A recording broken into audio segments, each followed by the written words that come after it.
Hello, good morning. Welcome to my channel. It is still morning here where I am. It is also February the 14th. I'm going to show you the brain that is outside of my body and how I keep up with my books. And then we're going to read some of them.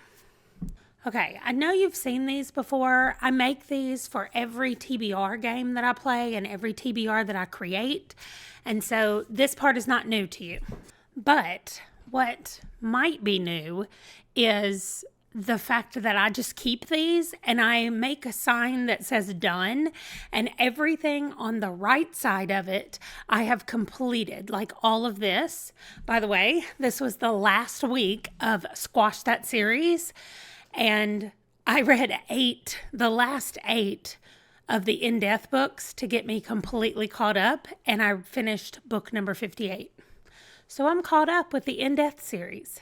Anyway, these are all the done on that side. The not done are on the other side. And there are so many of them that are close to being done, and it is really messing with me because I like when I go down here and scroll across the bottom, which I know is hard for y'all to see, but I want the done, the folder that says done, or the name that says done, I want that to be on this end and have these cards in front of me. But instead I have 3 more right now than what I can get on here, and I do not like it. Anyway, the other thing is I just don't like having these things here and in my way, I guess. So here's where we are with the not done ones. I am almost finished with level 5, which is the last book on the bingo TBR that I did all the way back in January. Now, part of the issue happened in January was that I usually do 1 TBR game every week. And that game adds about 5 books to my TBR. And I don't quite read 5 books a week, but I do read probably 4 books a week. And so I was like, that's fine. On the weeks where I have more time, I'll be able to catch up on the ones that I'm not quite doing. But then I have games like this, where I have 9 books on the TBR, or games like I just played, if you saw that game for Star Hop, where I also got 9 books.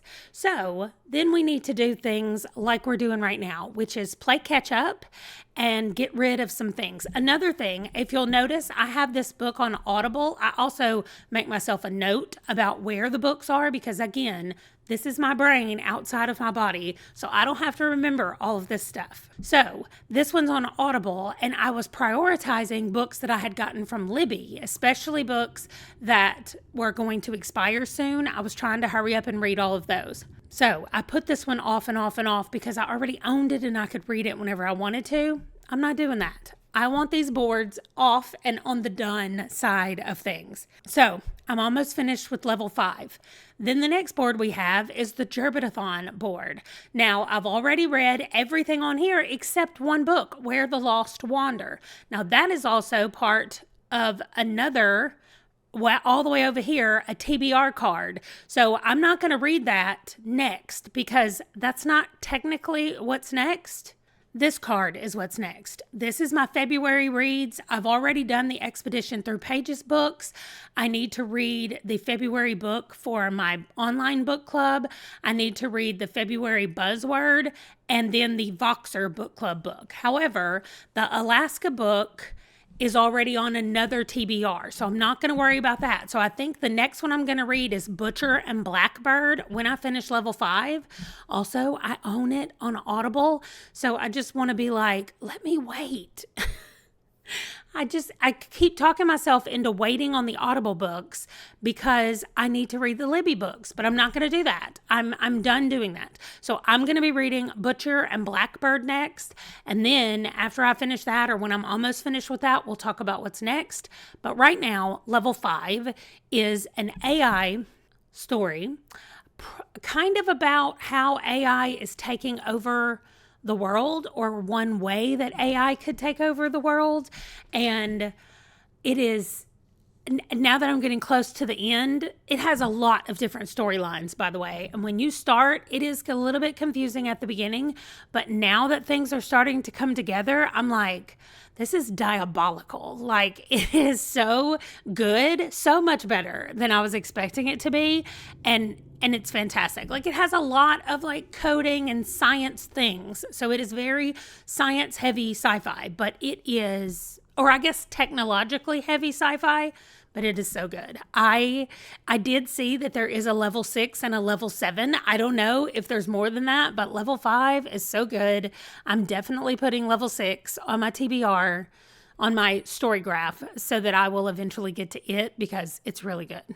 I will check back in with you when I have finished level 5 and officially started Butcher and Blackbird, which is about serial killers who fall in love, I think. I'm not sure. It sounds awesome. I finished level 5. It was so good. Like I said, it was a sci-fi and kind of an AI takes over kind of sci-fi situation. I did already go and put level 6 on my storygraph, so it's ready to go. So now here's what I get to do. Since I finished level 5, I get to move it to the other side of the done. So now it says done. And this is the next one, which I'm just going to leave here. And I have already started Butcher and Blackbird. Like immediately when I finished level 5, they're both on Audible. So I just switched right over to it. And I'm going to tell y'all, the dual narrators, I'm only at the beginning of chapter 2. And I have laughed out loud multiple times. So I cannot wait to see. There are so many trigger warnings at the front of this book, including accidental cannibalism. And then in the dedication, it said, if you saw accidental cannibalism and you said, okay, I'm reading that, then this book is for you. So I am so excited about this. We'll just see if it stays like it is, if it gets better. But the dual narrators are everything right now, and I'm loving it. Yes, I did just get up. Actually, I've been up for a minute. I just have not looked at myself on camera till just now. It's a good thing I didn't go anywhere. Anyway, I finished Butcher and Blackbird. Like, I could not put it down yesterday. I finished it at 10 o'clock last night or something, and I immediately went over to, this one is for the online book club, so I immediately went over to the book club online and to see what everybody else said about it, and I chatted about it. Oh my gosh. It is so, so good. I really want to play the beginning of the audio for y'all, specifically the trigger warnings. So I don't feel like it's a spoiler, but it could be a spoiler. But mostly I want you to hear the back and forth of the narrators because they do such an amazing job. Now, I guess technically it is spoilers because you know that these things are coming at some point in the book. So I will pop a spoiler thing up right here. And if you don't want to see it or don't want to hear it, then don't listen. However, these are listed on her website. So I'm not giving anything away by playing this for you guys. Blue Nose Audio presents Butcher and Blackbird. Written by Bryn Weaver Narrated by Lucy Rivers. and Joe Arden. Content and trigger warnings. As much as Butcher and Blackbird is a dark romantic comedy and will hopefully make you laugh through the madness, It's still dark. please read responsibly. If you have questions about this list, please don't hesitate to contact me at brynweaverbooks.com or on one of my social media platforms. I'm most active on Instagram and TikTok. Eyeballs and eye sockets. Amateur surgery. Skin ornaments. Chainsaws, axes, knives, scalpels. A lot of sharp objects. Accidental cannibalism. Not so accidental cannibalism. Questionable use of a mummified corpse. Lobotomized manservant. Ill-advised use of kitchen implements. I'm sorry about the cookies and cream ice cream. I'm not really. Detailed sex scenes, which include but are not limited to references to parental neglect and child abuse. parental loss not depicted. References to child sexual assault, not in detail. It's a book about serial killers, so there's some generally messed up murder and chaos. Okay.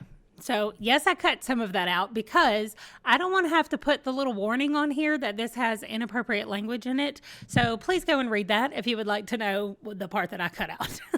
Anyway, Oh my goodness. This book made me laugh out loud so many times. The two of them, these two narrators, and especially like the audio editor, whoever edited their voices together, like you heard it there in a couple of times where they're talking at the same time or going over each other. They don't do that in the book so much. They don't talk over each other. However, if he's talking and she laughs, you hear her laughing as he's talking, the same as you would if you were having a conversation. Like the audio editing on this could not be better. This is one of the best audio listens that I have ever heard. The banter, number one, the writing and the banter between the characters is the best. So that also was fantastic. Speaking of, like, if we're talking about romance tropes, like we definitely have the falls hard right at the beginning. However, she does such a great job of extending it out where we're with these characters for years. And number one, it didn't feel to me like we were skipping parts that I really wanted to know about. And also, the pacing just felt really well done. Like, this book was so good. So good, in fact. Book number 2 does not come out until June of this year. However, that is my birthday month, and I am already pre-ordering this book for my birthday. Number 2, she has backlist titles, so I'm going to pick those up.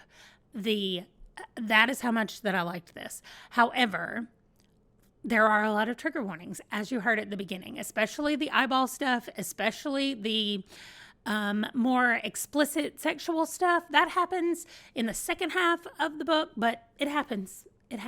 So be aware of those things. But the absolute, and hold on, I will say this about the explicit content. There were a lot of people in the online community, not a lot, but there were some that didn't want to read that part. And they were like, it was so nice that the way the author wrote it was that took up one whole chapter. So it was easy for them to just skip to the next chapter, and you're not missing any plot lines. There's not plot happening during the explicit scenes. So if that's not something that you want to see, it's definitely a read. It's definitely easier for you to skip that, according to the people who wanted to skip it. So you can't skip the gory parts, though. That's not gonna work. But as long as you're okay with the trigger warnings that you heard, this book, I highly recommend this book. That is all I'm going to say about it. Now, what's next? Although I will say one more thing. If you do want to talk about this book, I am forever wanting to chat about it. So we can talk about it down in the comments, or you can find me over on Discord and we can talk about it where we can put up spoiler things. So this is now what it looks like. I did my Butcher and Blackbird over here. I do have to still put my rating, but my rating, I don't know. It's going to end up being like 4.5 stars, maybe 5 stars. I just had a great time. Anyway, the Alaska book is for my buzzword, and I'm not reading it yet until I get to it on my card. So this is the next card. This is the last time I played Star Hop, and I started Confessions of a Curious Bookseller last night, and I DNF'd it. I read about 15% of it yesterday, and I was like, no. Like, it is literally all letters. I thought it would have some letters and then some discussion or something. No, it's all emails and it's all notes and journal entries. So if that's the kind of books that you want, then yes. Curious bookseller means weird. The word curious means weird. So I got that from the first 15% of this book. So feel free to check that out yourself if those things appeal to you, not me. And that means we're moving to The Pawn over here by Stephen James. So I've started this one because as soon as I DNF'd the other one, I started this one. So I'm a couple of hours into the audiobook. I don't know exactly how much that is percentage-wise. I'm on chapter 3. But apparently we are following an FBI special agent who, I don't know if he was a profiler, because I don't know everything that's going on with him right now, but I do know that his wife has died before the book starts, and his stepdaughter is living with his parents right now while he is working, but he feels like he's not connected to his stepdaughter. So that's all I know. I don't know how his wife died. I don't know when, like how long it's been or anything like that, but that's where we are. And they're solving a series of murders where chess pawns, hence the name The Pawn, has been left at the scene. So that's where I am. When I finish this book, that's going to be one more card that I get to move to the done section. I'm so happy with how this is going so far. Like if I scroll, remember I said I wanted my done to be right here, and it looks like I've only got, well, this doesn't count. So it looks like I've got 2 cards to get moved down where it'll be scooted over. And when I finish this card, this is the next card. So the next book is Where the Lost Wander. And then Sweet Home Alaska, which will finish off this board. Because this book does not matter. That stays on there a long time. That'll stay on there through March because we read it very slowly in my Voxer book club. So when I finish Sweet Home Alaska, I can set up my March board and get all that ready to go for March. So anyway, I'll check back in with you. I don't know how long this has been so far, but I finished level 5 and moved it to the done pile. And I finished Butcher and Blackbird.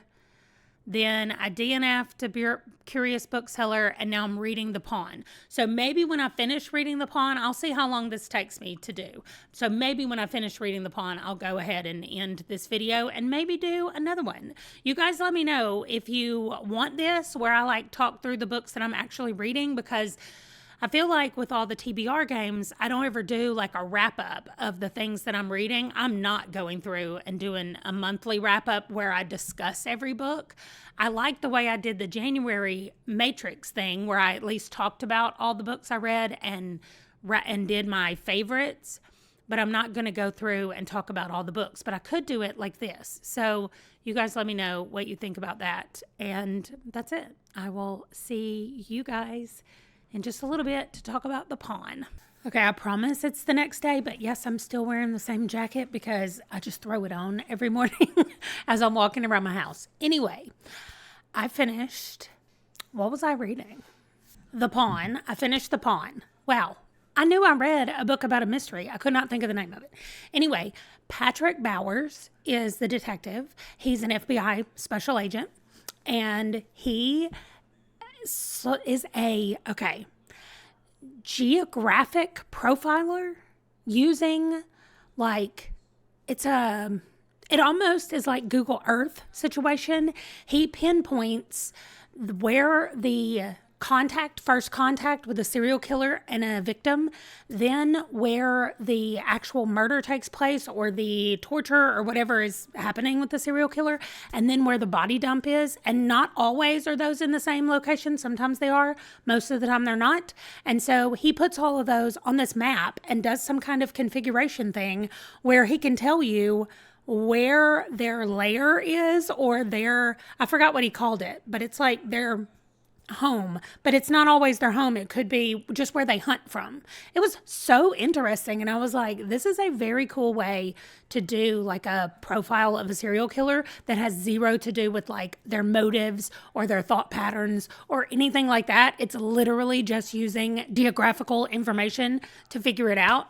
It was very cool. Anyway, he was also working with an FBI profiler, and so the banter between the two of them was really good, especially because he was saying, motive doesn't matter. And she's like, motive is the thing that matters. That's how we get a conviction. And he's like, I'm not trying to convict somebody. I'm just trying to get a murderer done, off the streets and stopped or whatever. And so anyway, the two of them together was kind of nice. But also his wife has died 8 months before we start this book. And she had a 17-year-old daughter. And so he now has a 17-year-old stepdaughter. So in addition to solving the murder and also linking back to the Jonestown killing in Guyana I don't remember the year, but a long time ago down in South America, there was a cult, John Jones. It's something Jones. Anyway, it's where we get the phrase, don't drink the Kool-Aid. It came from them. But anyway, there's a lot of cool stuff about it. I want to know how much of what he said in this book is actually true about the Jonestown thing and how much of it he changed for the book. But anyway, We have a survivor, apparently, from Jonestown in this book.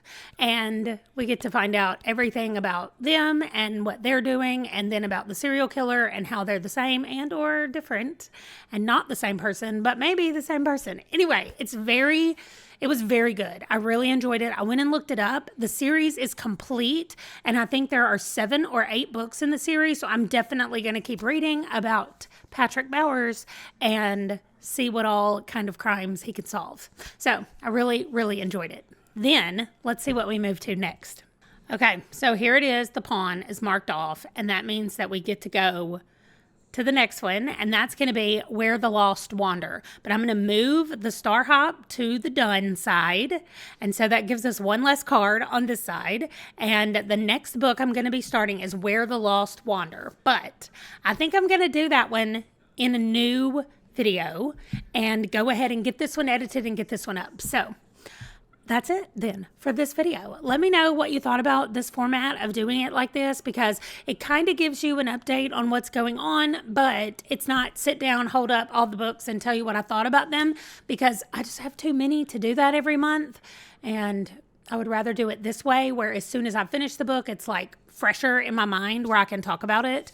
And then you guys can let me know what you think. So in the next one, I'm going to be reading Where the Lost Wander, Sweet Home Alaska, Ember in the Ashes, A Brightness Long Ago, maybe Grace of Kings, maybe Arsenic and Adobo, but these are the ones I'm working on next. So I've got these 2 books and these 4 books to get these cards done and moved over. So that is going to do it. Let me know what you thought about any of these books or about any of the books that I have upcoming, and I will see you in the next one. Thanks for watching. Bye.